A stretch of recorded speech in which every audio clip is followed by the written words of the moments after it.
Okay then, I cut the last video off, which was primarily PS2 games,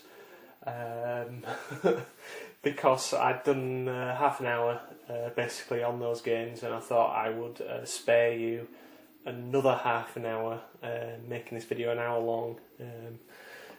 So this is part two. Part two, I'm going to look at my PSP games as well that are on my shelf.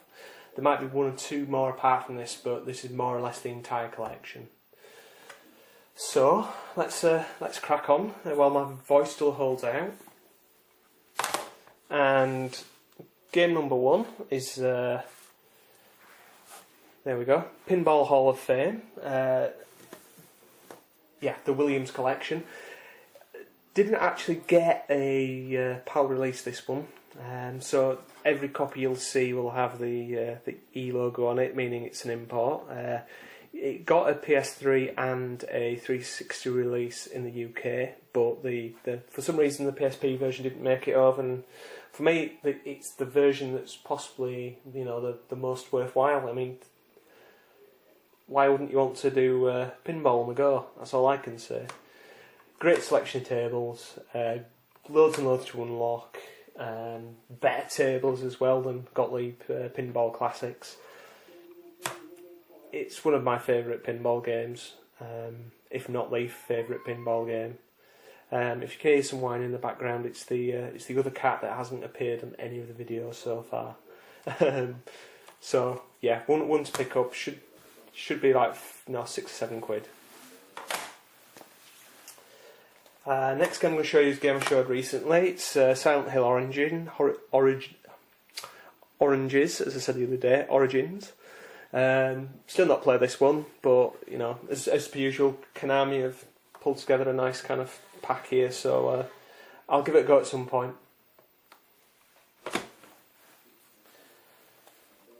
Next game I'm going to show you is Metal Gear Solid Portable Ops, and still not had a go on this. This was one that I've been trying to pick up for ages and ages and ages, because I saw it for years for a £5, and then when I actually wanted to go out and get it, I couldn't find it anywhere. But I picked it up in a deal, and I ended up getting it for a £5 anyway, so really pleased to have that.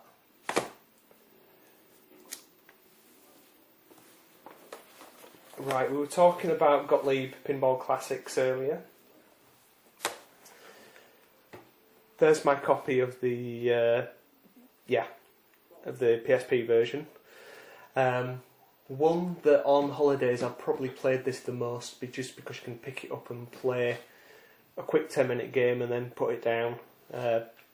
Cool set of tables, identical to the PS2 version, and great compilation. And it was only £3.50. There are some absolute bargains on the PSP at the moment. Dante's Inferno. I've said this numerous times, it's one of my kind of surprise games of all time, Dante's Inferno on the PS3. And the PSP version is surprisingly close to that as well. If you like the original, on the console and want a portable version, it's perfect.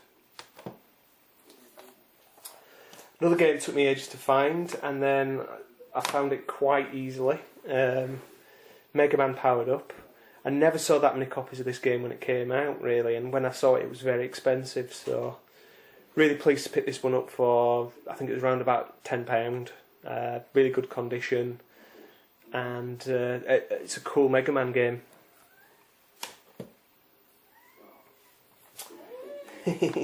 Sequel to one of my favourite puzzle games, it's Lumines 2. More of the same, really, which is a good thing.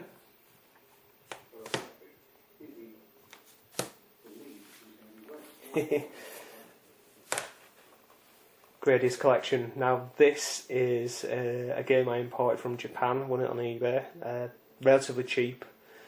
This has got about 3 or 4 different covers, and this is the US version, I believe. Really, really, really nice cover. I like this one. First time I played Gradius Gaiden was on this version. It contains, let me just have a look here. It's got the original Gradius. It's got Gradius 2. I think it's Gopher. Yeah, the one that came out on the PC Engine CD-ROM. Gradius 3, Gradius 4, and Gaiden, which is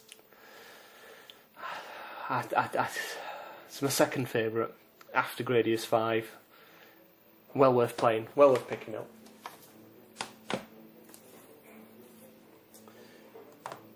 Metal Gear Solid Peace Walker.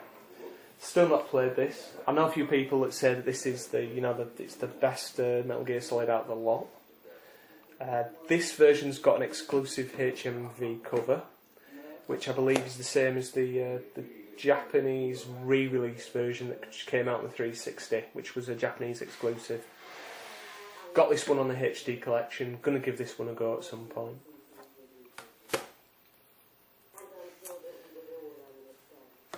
Midway Arcade Treasures Extended Play. Some absolute classics on this one. What am I actually looking at here? Clax, Tubin, Rampage, Gauntlet. The list goes on and on and on. Paperboy. We've got 720 skateboarding, Defender. So I picked this up dirt cheap. I can't remember how much I paid for it. Really, really cool collection. Not all the ports are that great on here, actually, to be honest.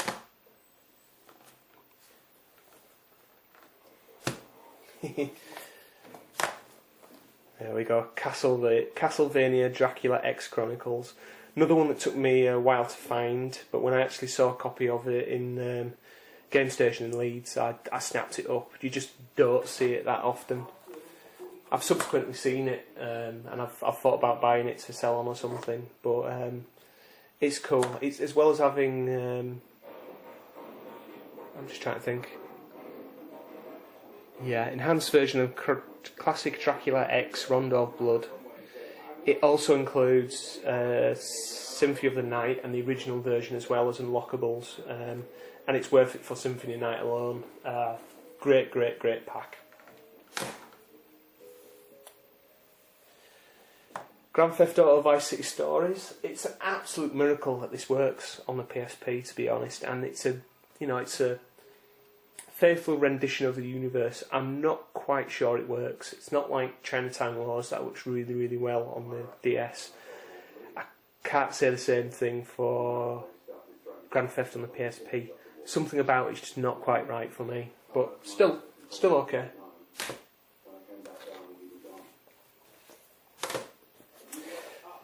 This was one of the release games I actually got on my PSP, Everybody's Golf, and I've poured tons of time into this. Forget those kind of cute graphics, the game just kind of plays a mean round of golf, and it's a really good golf game. The sequel to it apparently is not that much kind of different, so if you haven't got either of them, go for the second one. If you've got the first one, don't bother with the second one. But great little golf game. Next game I'm going to show you is one that I picked up dirt cheap at Virgin Megastores in Leeds before it shut down, and this is Hot Pixel. It's a series of kind of mini games a la WarioWare, but just not as charming or not as good, really, unfortunately. And the PSP just doesn't have the kind of wacky ways to interact with the system like the DS had, unfortunately. It's not bad.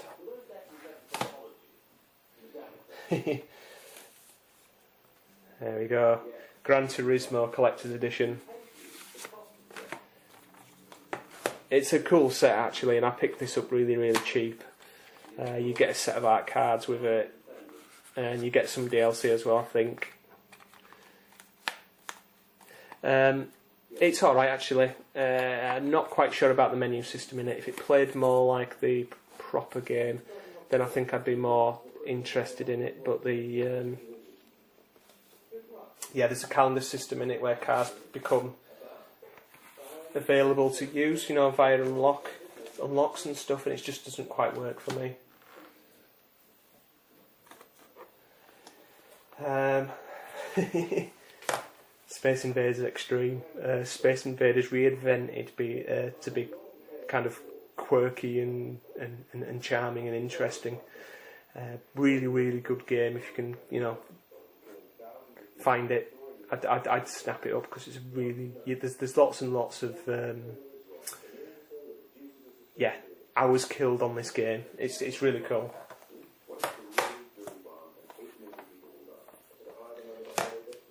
Ridge Racer.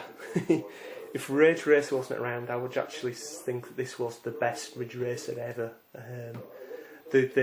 For me, the thing that works in this is the fact that they took kind of like classic courses, created some new courses that kind of worked to the PSP strengths, and the power slide system is just sublime on it.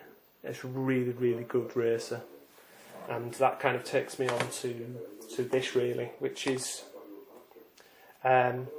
it's more or less a version 0.1 of the original PSP Ridge Racer. It's basically the same game, but a few tweaks. If you can pick it up cheap, don't buy the first one, buy the second one. But if